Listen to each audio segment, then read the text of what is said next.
hello there. Nice of you to join me. So it's me, it's your Uncle Jimmy, and we're back for another bit of book reviews. So I've got a couple today, a couple of contemporary science fiction novels.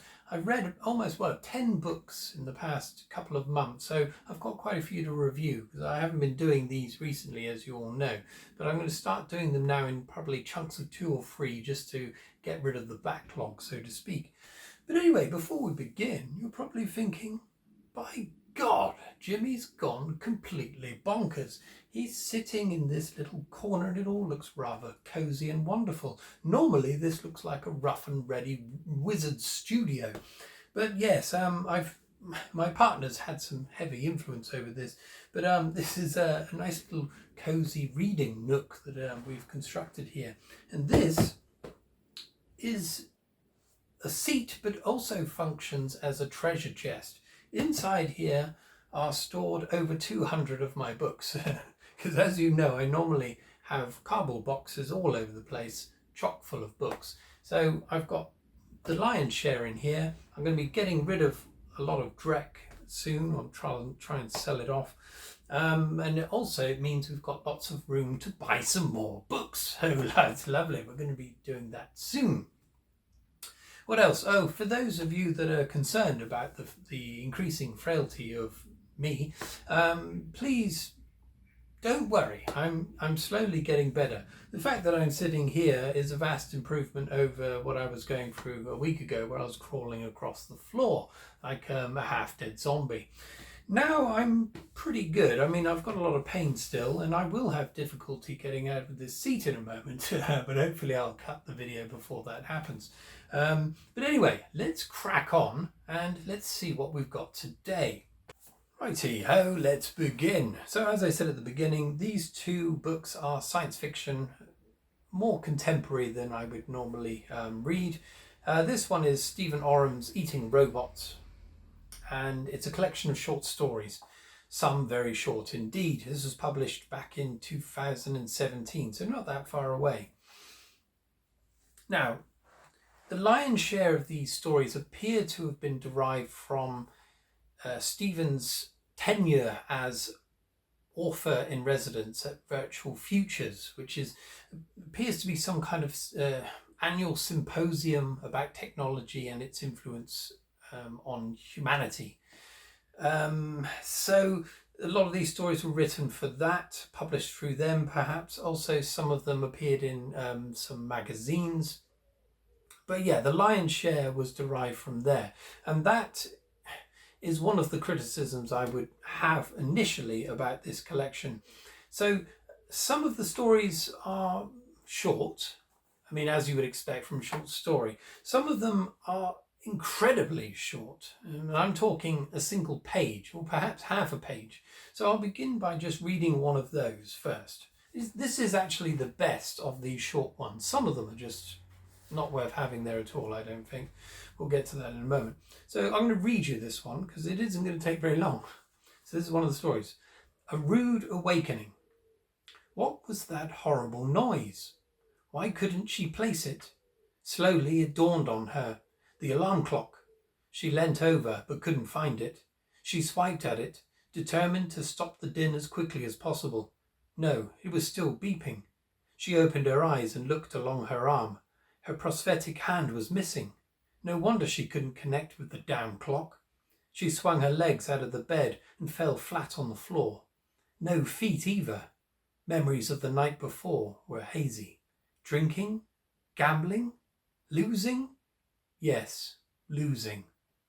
Okay, so this is... So a lot of these are kind of speculating about the near future, really. So this person has prosthetic limbs, really, or appendages, and she's obviously gambled them away at a game of cards, perhaps.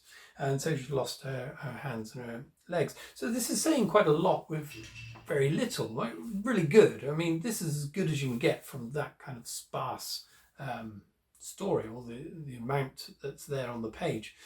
Some of them, though, are just not really worth having there at all. And I think the problem is, because this is a kind of trawl of all of this material, there's overlap. So a lot of the stories are saying the same kind of thing. not really exploring the themes any further.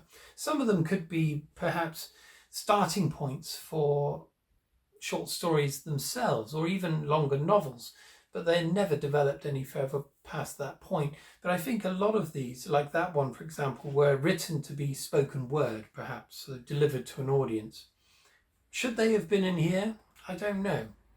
I think if there were a couple of good ones like that, it might have been okay. But there's so many of these very short ones that are usually a page and a half at most, and I don't really do a great deal. You kind of read them, you go, and then you move on. Another thing that's very easy to compare this to would be Black Mirror, Charlie Brooker's Black Mirror, obviously. Now, when this was published back in 2017, the 4th season of Black Mirror was already being shown. So I don't know how much this was influenced by that. I mean, it's not fair really to compare the two, because obviously Charlie Brooker's had a lot of success with that, but obviously people were writing about this stuff before he put it on the screen. But yeah, it's of a similar ilk, shall we say, with a dark undertone usually. But also there's some humour in here, and I would say that the writing style is good. It's not overly flowery. It gets to the point. I mean, you have to when you're only using half a page, obviously. So it moves quite quickly, and it delivers the information and the ideas, and it gets you thinking. And that's all we need, isn't it? That's what we want. So what I've done is I've just dog-eared. I've just folded some of these, not dog-eared, folded some of these pages over just to talk about some of my favourites, really. So the first one I'll go for is, well, let's go for real meat. So I'm a vegetarian. Well, I do eat fish, so I'm a pescatarian. This one deals with a future scenario whereby real meat is completely outlawed, it would seem, and so they're eating kind of manufactured, lab-grown stuff. But this young woman wants to serve up something special for her dinner guests, and it turns out that she harvests one of her own organs to cook up. Very dark indeed. Things don't turn out too well for her, but yeah, I thought that was quite shocking, actually. I'm only going to go over these very briefly. I'm not going to go too far into these. Another one that I really liked was The Deviants and the Philanthropic Flakes. So this is, I think this is probably a shot across the bow at capitalism, perhaps. I mean, so you've got a society where everything's very controlled and very ordered. You have a child, and then that child you don't raise that child, it just goes to where an area or an expertise that seems fitting or needs to be filled, perhaps. So we have a couple at the beginning that they don't want to give up their child, so they flee from this environment, and they do so by escaping into the wilderness beyond this enclosed environment, and it's kind of gate patrolled. It's very, very difficult to get in, but very easy to get out. So they walk out, and so beyond the walls of this enclosure they find a kind of shanty town, and they have no idea. I'm kind of giving away the story here, but I think it's worth talking about. It's really, really quite thought-provoking. So they end up in this place. They cobble together this makeshift little shelter, and they have their newborn baby with them, and it's all bloody horrible. Anyway, at this certain point, everyone gathers. No one wants to talk to them. Everyone there looks completely, well, they're kind of almost comatose. They're just staring vacantly into space. Anyway, at a certain point, everyone gathers into this crowd and starts taking their clothes off, completely naked. And I won't give away the ending, though. I mean, there's a very good reason why they're all getting naked, and it's something that's going to be falling from the sky. I really like that. I should probably, if you want to know what the punchline to that is, I'll tell you in the comments, but I didn't want to spoil it for anyone that might want to read it themselves. Okay, another one I liked was The Mythical Moss. And this is about a very short one, pretty short. There you go. Yeah, just a few pages. And it's about this kind of sentient moss, which is perhaps, I think, genetically, in the past it's been genetically altered and it's become sentient, but it's become a mythical thing for people to pursue in the woods. So they go out looking for it as a form of tourism. But we follow the story from the perspective of the moss and its taunting of these hapless, unsuspecting tourists. I really liked that. That was really good. And the last one I would talk about just briefly is the titular piece, the eating robot story. Again, this is very short. I mean, it's 3 pages, perhaps 2 sides really, if you take into consideration this bit of gap here.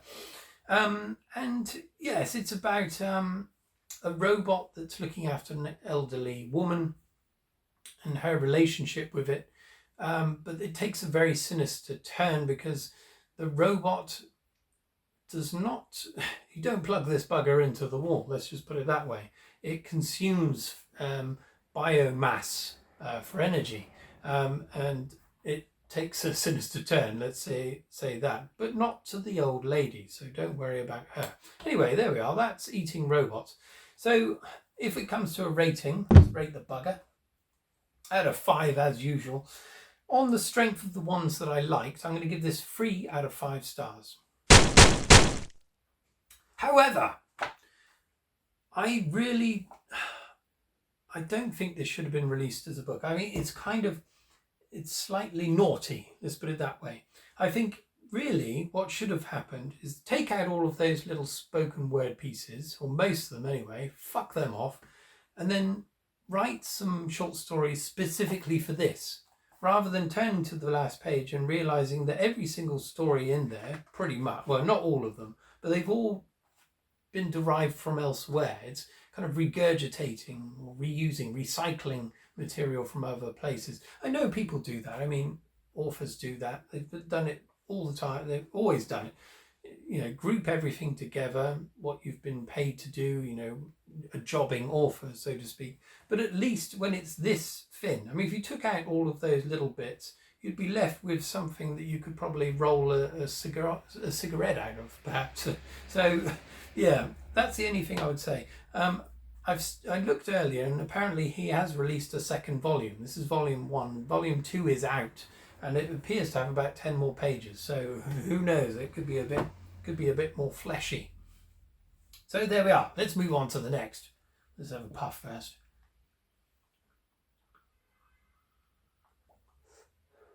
Got bloody dandruff on me here. It's not from my head, it's from my fucking beard.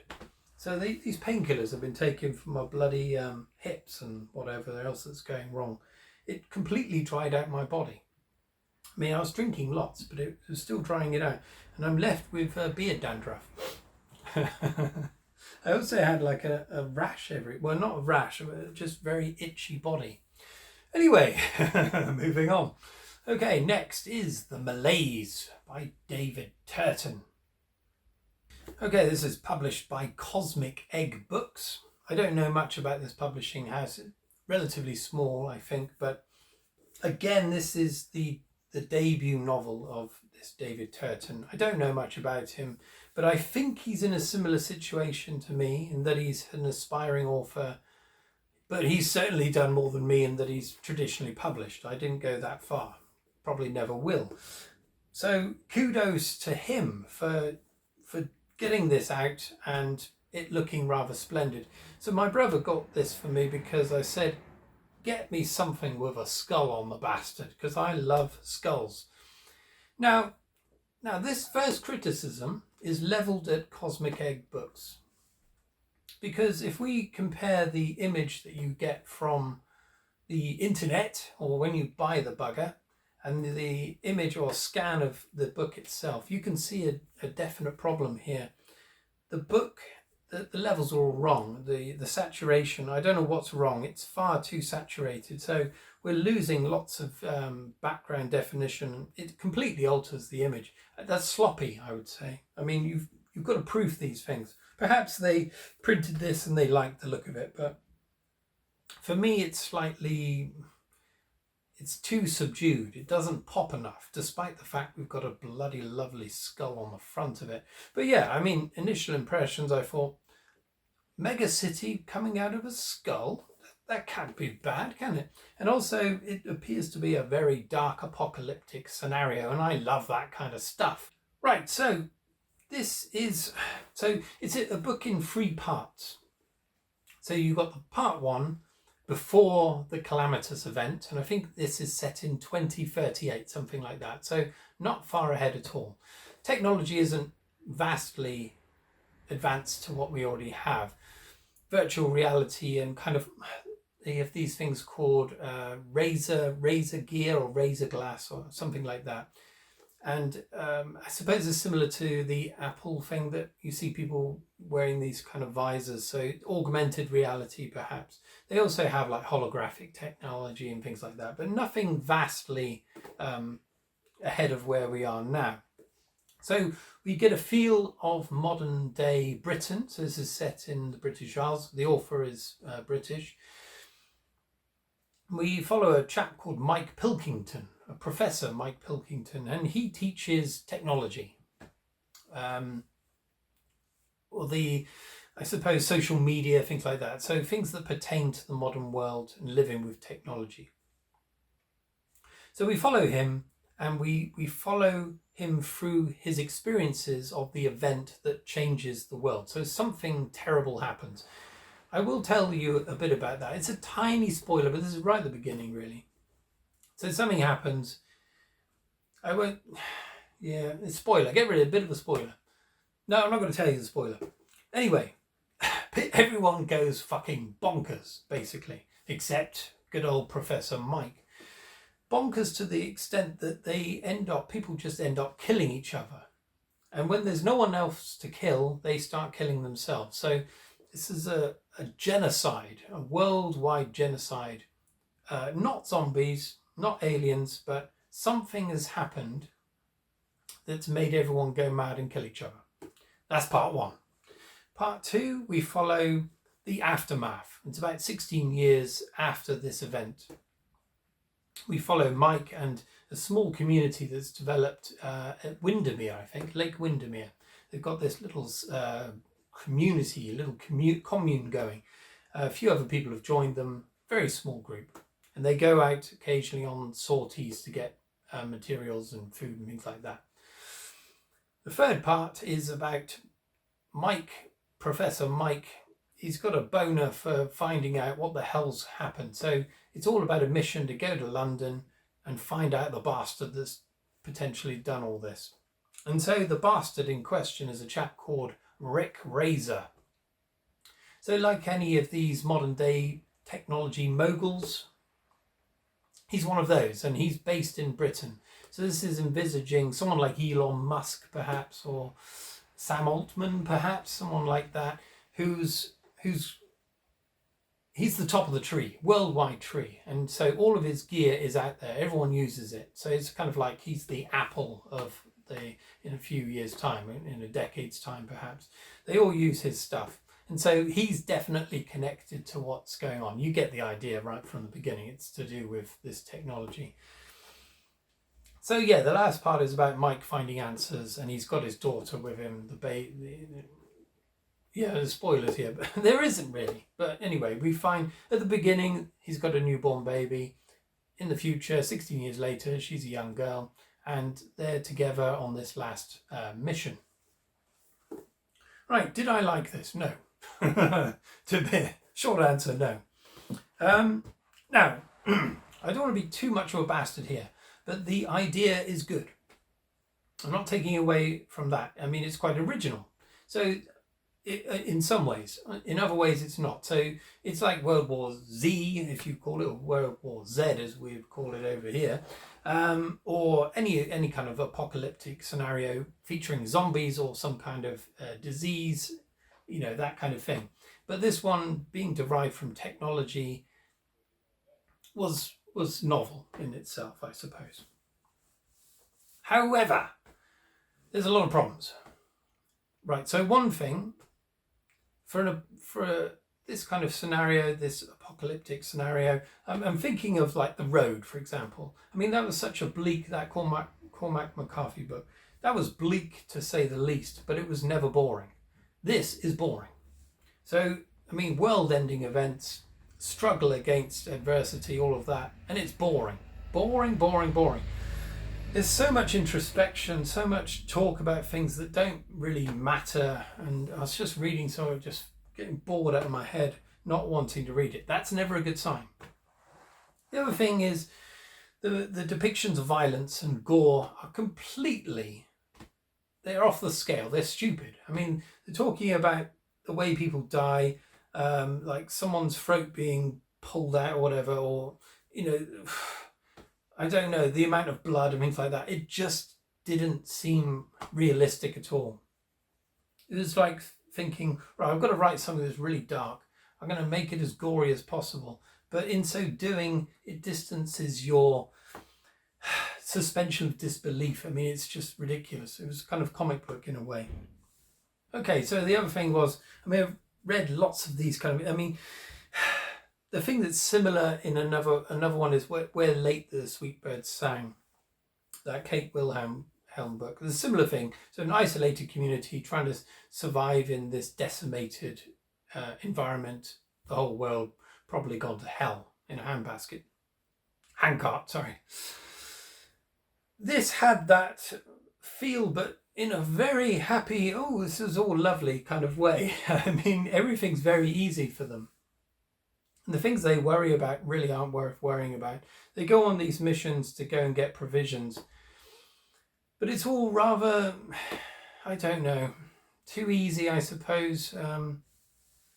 You don't get a sense of the devastation, except for the hundreds and thousands and potentially millions of dead bodies everywhere. I mean, yeah, obviously that's a signifier that something bad's happened and they're living in a horrible environment. But remember that 16 years have passed. So the bodies that will be in the environment by this time will be skeletons. There's no doubt about it. I mean, there's no animals are not affected. So animals are going to be on a free for all, eating all the dead bodies, insects, everything else. I don't know how long it would take, but I would say a couple of years perhaps, and these things will be picked clean. Any bodies they find will just be skeletons. And yet the mention of bodies that they find is still putrefaction, the smell of decaying bodies, things like that. I'm not sure if that's accurate. Correct me if I'm wrong. Perhaps the bodies that they find within houses and things like that would be different. But even then, after that length of time, I imagine the smell is more or less gone and it's skeleton territory. The other thing I've had a problem with this is that whatever's happened, I'm not going to tell you why and why, what, whatever, it's been calamitous and most people have been wiped out, it would seem. And yet, in the local environment, in local area, various people have survived and made it to their little commune. They go to London and they only discover a couple of people there. In all the years that they've been scavenging, they haven't seen anyone else. I mean, I found that really unrealistic. Other than right at the end, there's another commune they find that has loads of people, but for a very good reason. The only other, they find 4 people in, where is it? I can't remember. They go to this other town looking for a doctor. So the whole reason for this mission they do at one point, before they go to London, is to find a doctor. Because one of their number had an accident and ended up dying from it. So they're like, right, that's it. We need a fucking doctor. So this mission is to find a doctor. They can't find people anywhere, any point of the compass they've been, they don't find anyone. But this one place they go, they happen to find not only one doctor, but a nurse. In this small enclave, 4 people. So that kind of thing. It's a bit, yeah, you know what I mean? So anyway, let's rate the bugger. Now, the writing itself was okay. I mean, I was bored, but that's more to do with the structure. If it had a good edit out and a rethink about the plausibility of this scenario, it would have been better. I'm not saying he's a bad writer, but it wasn't for me. I'm going to give this, I'm going to give 2 out of 5. and that gets the old heave-ho, obviously. Yeah, so there we are. Mixed bag. Not mixed bag, they're both crap. But well, not too bad, not too bad. But yeah, I want to stick to the old stuff for the time being. If any of you know of anything more recent that is worth a gander, I mean, I did read the Free Body Problem, so I've read a bit more recently. But yeah, it would be nice to tiptoe into the more modern stuff occasionally. Fuck off. Sorry, this is coming across as very disrespectful. I don't mean it to be. I'm just being honest. And yeah, the short story's pretty good. I mean, it was okay. It kept me going. The Malaise, I had a malaise throughout reading the damn thing. And when it's something like that, I resent reading. It's one of those situations I got, fuck off. I got a quarter of the way through and I thought, I don't want to read anymore. You know, I had a measure of what was going to be happening and I wasn't interested in it, but I always finish the books, as you know. So, but yeah, so some lingering resentment from a book I didn't really want to be reading. It's probably my own failing there, but there we are. Anyway, let's leave it there. So I'll be back next week with probably some more books to review. I might get 3 of the buggers out next time, who knows. And you'll have another long rambling conversation like we have here, but in this nice cozy corner. Let me know though, if you prefer me being over in my other place, let me know. I mean, I'll swap between the two if some of you prefer me over there or you like me here in this little corner. But yeah, there we are. Let's leave it there. Thanks for watching. Hope you've all had a nice week and I'll see you all very soon. Cheerio. Oh,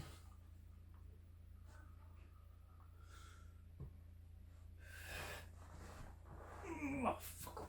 Oh, that was alright.